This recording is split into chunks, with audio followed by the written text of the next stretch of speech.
Fred Gomez Carrasco was a notorious drug cartel boss from San Antonio. After years earning millions and running from the cops, Carrasco was serving a life sentence when he decided to break out of the Walls Unit, the oldest prison in Texas. Carrasco and two henchmen took over the prison library. They held teachers and librarians captive as Carrasco bartered for his freedom. Now there's only one way that these people will see the light again, and that's for you to cooperate. The standoff set off one of the worst hostage crises in American history, the 1974 Huntsville prison siege. This will be our last day to live if somebody doesn't come through and help us. They're desperate men and they mean business. He's fixing to shoot me. I'm fixing to die if you don't do something right now. And the rest of us in here are going to die too. These people don't have anything to lose and they're serious. And it's all on tape. Fred, the governor's on for you. The governor wants to talk to you. He can shove it. From Imperative Entertainment, this is Standoff. Dead or alive, I'm going out.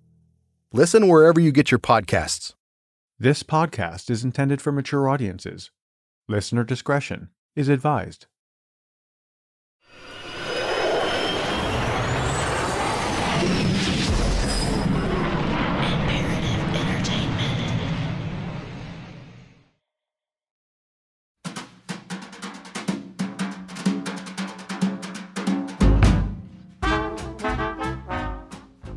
On Wednesday, January 2nd, 1935, Roland T. Owen checked into the President Hotel in Kansas City, Missouri, and paid for one night. He signed the register and stated his home address was in Los Angeles. The man brought no luggage with him. He asked for an interior room on an upper level, overlooking the hotel's inner courtyard. The desk clerk gave him the key to room 1046. The staff couldn't help but notice that Mr. Roland T. Owen had a large scar above his left ear, which he tried hiding by combing it over with his dark brown hair. But that appears to be the only identifying feature, because later accounts identified him ranging anywhere between 20 to 35 years old. The bellhop led Owen up to his room, later noting that the two chatted casually on the way, and that the man was neatly dressed, wearing a dark overcoat. Room 1046 was small by today's standards. Past the short entry hallway, with a closet on one side and a bathroom on the other, the room was only 9 feet wide and 12 feet long, enough to hold a bed, a small telephone stand, a writing desk, an easy chair, and a dresser. Owen pulled the few items he had out of his overcoat pocket, putting his hairbrush, comb, and toothpaste on a shelf above the sink. The two men then left the room and headed back down to the lobby. Owen then left the hotel, and the bellboy went about his job. Later that same day, the maid, Mary Soptic, knocked on the door of room 1046. Owen was back in the room and let her in. Mary found the room dark, with the curtains tightly drawn and the only light coming from a small desk lamp. As she cleaned, Owen asked her to keep the door unlocked because he was expecting a visitor. He then headed out again. At around 4 p.m., the maid went back to room 1046 to drop off some clean towels. The door was still unlocked, so she headed in. She found Owen lying across the bed in the dark. He was fully dressed, and to Mary, it looked like he was sleeping, so she dropped off the towels and started to leave. Passing the desk, she saw a note that read, "Don, I will be back in 15 minutes. Wait." When asked about his behavior, Mary would later state that Roland Owen seemed like, quote, he was either worried about something or afraid. She also said that, quote, he always wanted to kinda keep in the dark. The next day, January 3rd, around 10:30 a.m., Mary went back to room 1046 to clean it. She used her passkey to get in, which only worked if the door had been locked from the outside. So she was understandably surprised to find Owen sitting in a chair in the corner of his dark room. Someone had locked him in. She was in the middle of cleaning the room when he received a call. Mary overheard him say, "No, Don, I don't want to eat. I'm not hungry. I just had breakfast." A moment later, he repeated it. "No, I'm not hungry."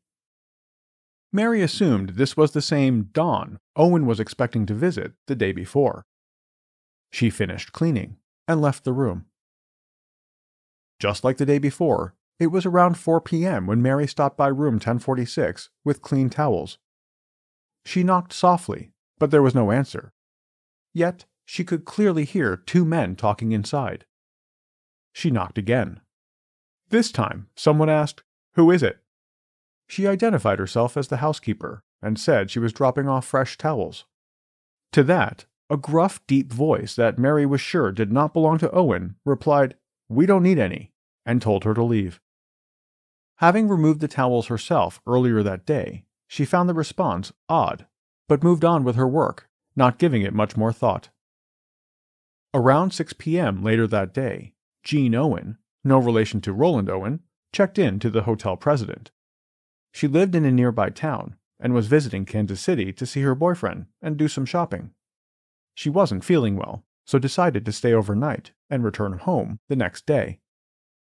Jean Owen would later tell police, quote, "I heard a lot of noise which sounded like it was on the same floor and consisted largely of men and women talking loudly and cursing. When the noise continued, I was about to call the desk clerk, but decided not to.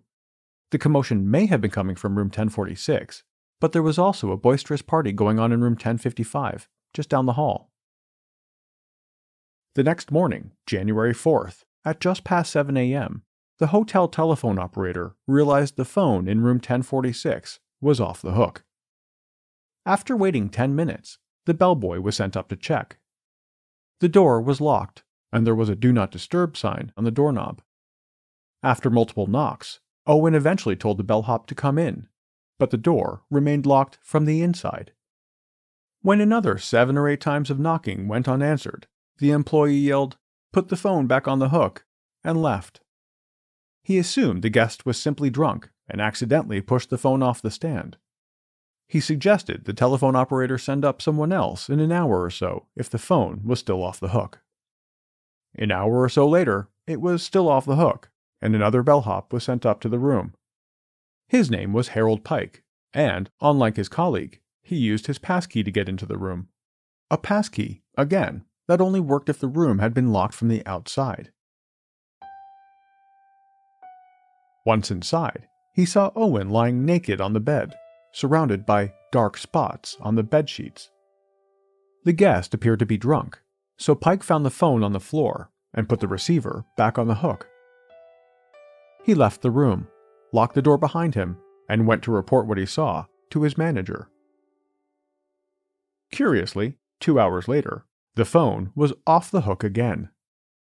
The first bellhop went back to the room and again knocked repeatedly with no answer. Like the other bellhop had done, he used his key to get in, but once inside, he was met with a shocking scene. Later describing it to a reporter, he said, quote, "When I entered the room, this man was within 2 feet of the door on his knees and elbows, holding his head in his hands. I noticed blood on his head.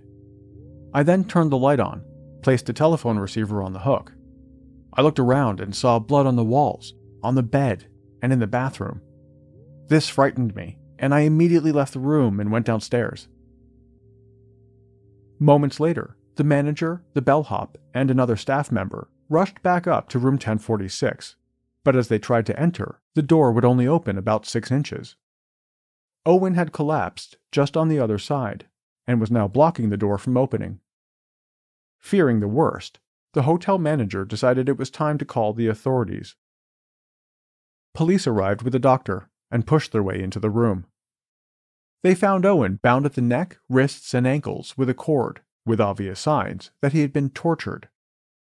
He had a skull fracture on the right side of his head from repeated blows with a blunt object. He had also been stabbed multiple times in the chest, resulting in a punctured lung. There was additional bruising on his neck, suggesting strangulation.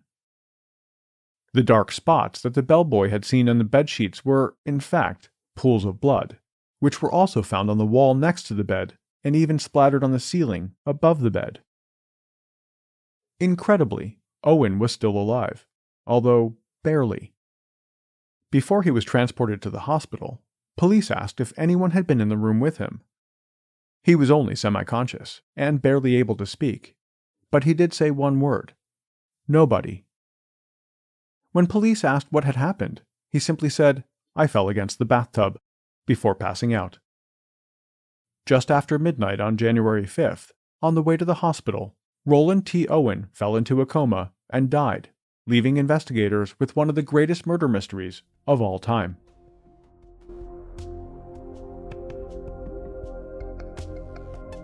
My name is Eric Crosby. Welcome to True.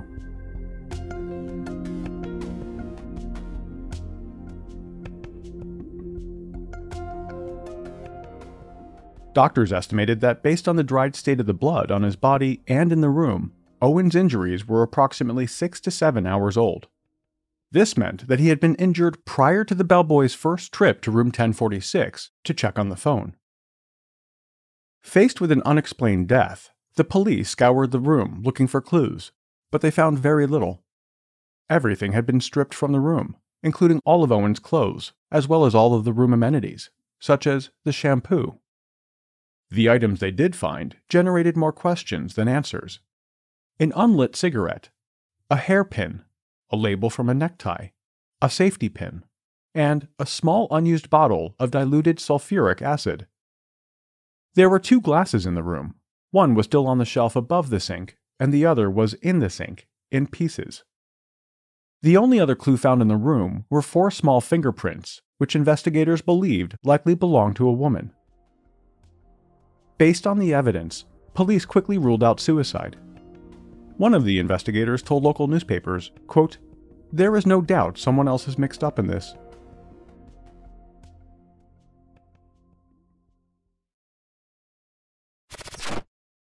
A former swimsuit model and naval officer create a body-positive ballet academy that ends up in a cold-blooded killing. A Brazilian supermom starts a cult-like family, adopting 37 children. Then she marries one of them. Then the children team up to brutally murder the husband, who's also the stepbrother? Wondery's new weekly series, Scamfluencers, tells the unbelievable true stories behind some of the world's most infamous scams. From Wondery, co-hosts Sarah Hagee and Sachi Cool unpack what drove these scammers to deceive others and how our culture allows them to thrive. You'll hear how these charismatic and captivating people executed their schemes, conning people out of their money and sometimes their lives. Each season, Scamfluencers will immerse you in the shocking tale of fraudsters, their victims, and what happens when the facade comes crashing down. Listen to Scamfluencers on Apple Podcasts, Amazon Music, Spotify, or you can listen early and ad-free by joining Wondery Plus in the Wondery app. Geico asks, how would you love a chance to save some money on insurance? Well, of course you would. After all, who doesn't love a great deal, right? And when it comes to great rates on insurance for all the things in your life, Geico can help. Like with insurance for your car, truck, motorcycle, boat, and RV. Even help with homeowners, condo, or renters coverage. You could save even more with a special discount when you bundle your coverages. Plus, the easy-to-use Geico mobile app available 24-hour roadside assistance and more. And choosing to switch to Geico becomes an easy choice. Switch today and see all the ways you can save with great rates and discounts. It's easy. Simply go to geico.com to get a rate quote or contact your local agent and get started seeing how much you could save.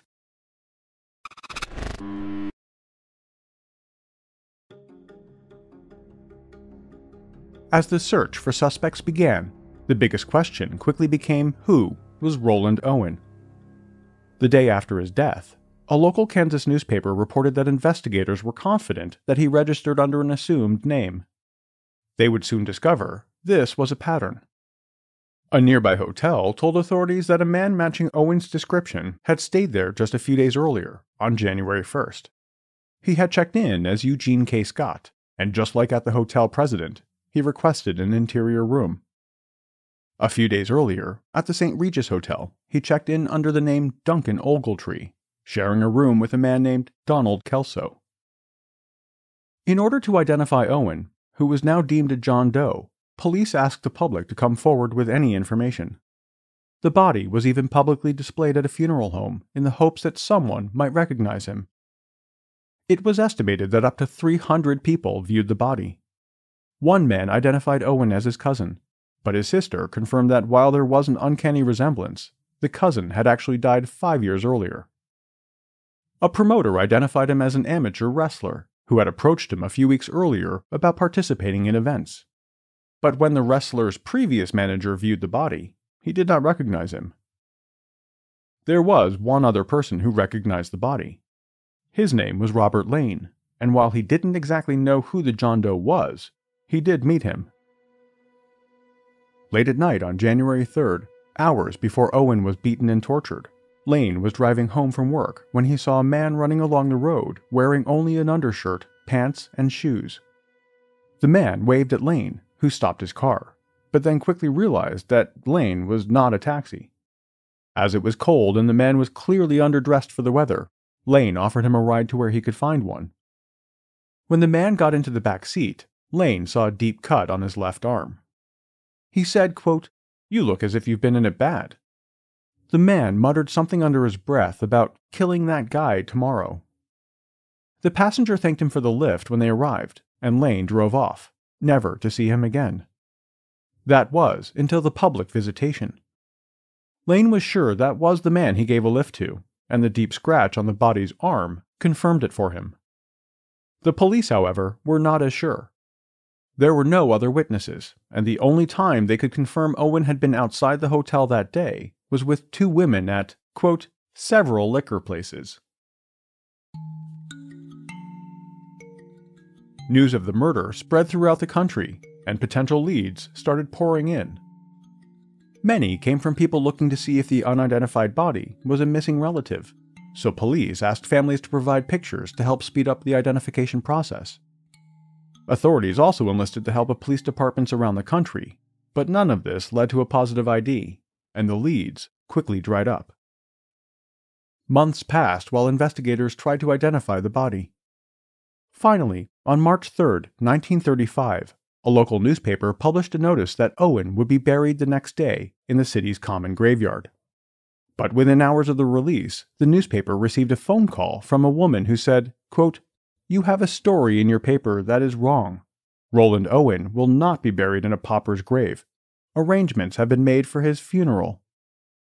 The editor asked what happened to Owen at the hotel, and the woman replied, "He got into a jam," before she hung up. Later that day, the funeral home received a call from an unknown man stating that he would send money to cover the cost of a funeral. "Don't bury Owen in a pauper's grave," the caller said. "I want you to bury him in Memorial Park Cemetery. Then he will be near my sister." When the funeral home director asked what had happened to Owen, the man said that he had jilted a woman that he promised to marry. "Cheaters usually get what's coming to them," he said before hanging up. But true to his word, 3 weeks later, the funeral home received an envelope containing $25 cash, or about $500 today. The money was wrapped in newspaper and was more than enough to pay for the funeral services. Shortly after the call to the funeral home, a local flower shop also received a call asking for 13 American Beauty roses to be sent to Owen's funeral. They said, quote, "I'm doing this for my sister. I'll send you a $5 bill, special delivery." Like the funeral home, not long after, the money arrived by mail, along with a card to be included with the roses. The card read, "Love forever, Louise." None of the phone calls nor the letters were ever successfully traced. The funeral happened shortly after, with only police detectives in attendance. Hoping that someone might visit the grave after the funeral, authorities continued to watch the cemetery, disguising themselves as gravediggers. A year and a half went by with little progress made on the case. Then, in November of 1936, a woman named Ruby Ogletree read an article about the murder, entitled "The Mystery of Room Number 1046. When she saw the photo of Owen and the scar above his left ear, she instantly knew it was her 17-year-old son, Artemis. He had left for Birmingham, Alabama a couple of years earlier, with plans to hitchhike across the country to California. She notified the Kansas City police and sent them a photograph of her son. She described his scar in detail and explained that it was caused by a childhood accident with hot grease. Investigators were confident they had finally identified their John Doe. On November 2, 1936, 20 months to the day he checked into the hotel president, newspapers around the country reported that Roland T. Owen was actually Artemis Ogletree. That part of the mystery was now solved. An unknown murder victim who died under strange circumstances finally identified. However, as detectives would soon learn, there were even more unusual events surrounding the crime. Months after Roland Owen, or rather Artemis Ogletree, died, but before his family knew about his death, his mother received 3 letters, supposedly from her son. The first was received in the spring of 1935, 1 year after he left, and had been sent from Chicago. The letter was peculiar for 2 reasons. First, it was full of language that she had never heard her son use before, and the tone of the letter just didn't sound like Artemis. Second, the letter was written on a typewriter. Ruby Ogletree knew her son had never used a typewriter before, and was confident that he wouldn't know how to operate one.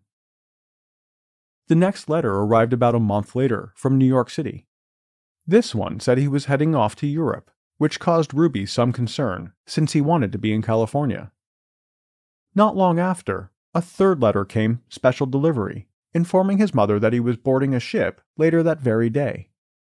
A few months later, on August 12, 1935, Ruby received a long-distance phone call from Memphis, Tennessee. The man did not identify himself, and went on to inform her that Artemis was in Cairo, Egypt. He said Artemis had married a wealthy woman, and that unfortunately he couldn't write because sadly he'd lost his thumb in a barroom brawl. The caller said that her son saved his life in the fight. Ruby spoke to the man for half an hour and said that he talked wildly.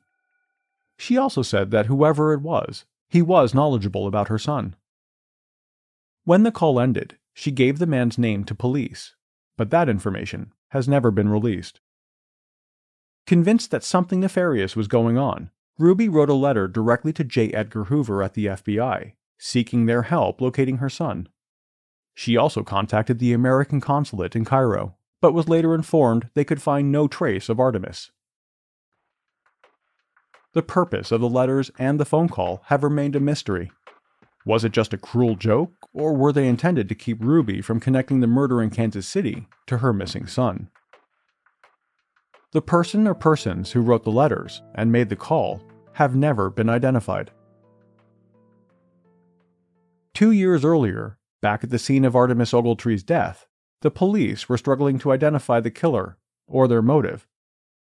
Their first suspect was Gene Owen, the hotel guest who had spent the night in the adjacent room.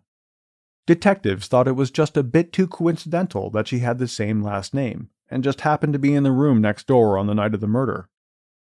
As it turned out, it was just a coincidence. Her boyfriend had been in the room for much of the night and was able to provide an alibi. He also confirmed her story of loud voices coming from room 1046. So the police turned their attention to Dawn, the name mentioned in the note the maid saw on the desk and heard mentioned on the phone call. Was Dawn the gruff voice who told the maid they didn't need any towels? Was he the male voice Gene Owen heard through the walls? Could he have been the same person as Donald Kelso, the one Ogletree shared a room with at the St. Regis Hotel a few nights earlier? Or maybe Dawn referred to someone in the mafia? Unfortunately, the police never found out. 2 years after the murder, in 1937, a man named Joseph Martin was arrested in New York City on unrelated murder charges. During the investigation, police learned that one of the many aliases used by Martin was Donald Kelso. According to a story in The New Yorker, the Kansas City police believed they could match his handwriting to the man who shared a room with Ogletree at the St. Regis Hotel, as well as the person who sent the letters to Ruby Ogletree. Yet, despite all the circumstantial evidence, no charges were ever filed against Martin. Almost 100 years later, Artemis Ogletree's death is still an open case with the Kansas City police. Every few years in the decades following the murder, authorities would re-examine the evidence with the hope of finding a new lead. By the 1950s, however, the case had pretty much been forgotten. That was until 2003, when Dr. John Horner wrote a story for the Kansas City Public Library website on the strange cold case. Shortly after, he received an out-of-state call from someone wishing to remain anonymous. The caller said they were sorting through the possessions of an elderly person who had recently died, and found a box full of newspaper articles about Ogletree's death. The caller said that in the box was an item of interest that had been mentioned in the newspaper stories, but for whatever reason, they would not reveal what the item was. Just one more piece to an already odd, almost 100-year-old, unsolved murder.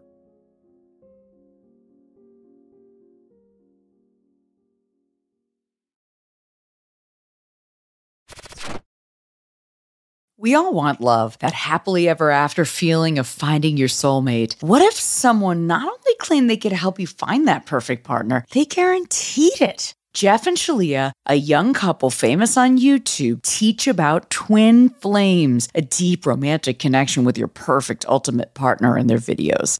It's a divine love. You're designed for no one else, and they're designed for no one else. But the path to finding your twin flame isn't so simple.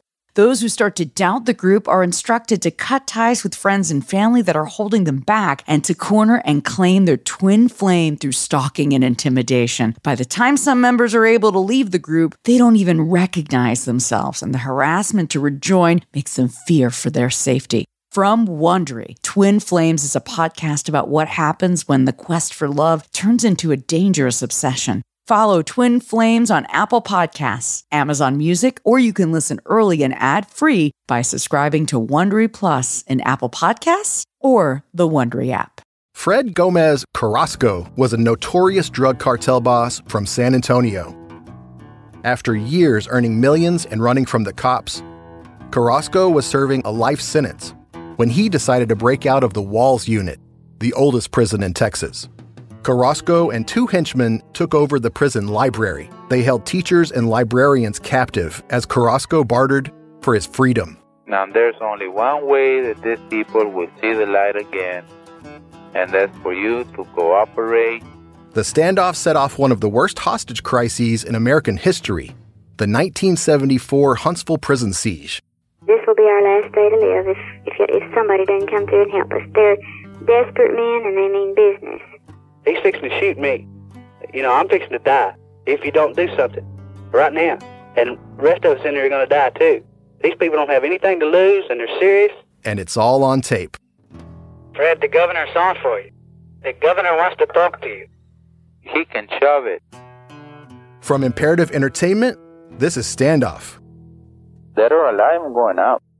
Listen wherever you get your podcasts.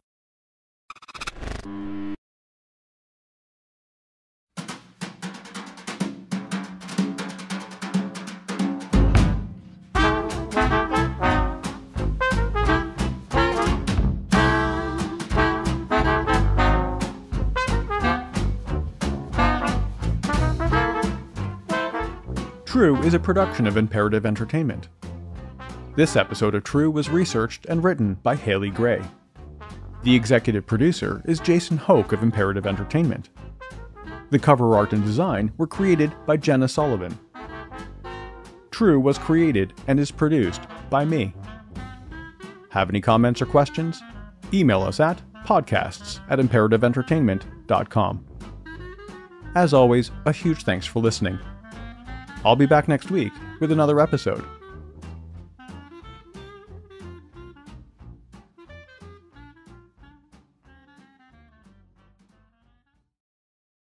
Fred Gomez Carrasco was a notorious drug cartel boss from San Antonio. After years earning millions and running from the cops, Carrasco was serving a life sentence when he decided to break out of the Walls Unit, the oldest prison in Texas. Carrasco and two henchmen took over the prison library. They held teachers and librarians captive as Carrasco bartered for his freedom. Now there's only one way that these people will see the light again, and that's for you to cooperate. The standoff set off one of the worst hostage crises in American history, the 1974 Huntsville prison siege. This will be our last day to live if somebody doesn't come through and help us. They're desperate men and they mean business. He's fixing to shoot me. You know, I'm fixing to die if you don't do something right now. And the rest of us in here are going to die too. These people don't have anything to lose and they're serious. And it's all on tape. Fred, the governor's on for you. The governor wants to talk to you. He can shove it. From Imperative Entertainment, this is Standoff. Dead or alive, I'm going out. Listen wherever you get your podcasts.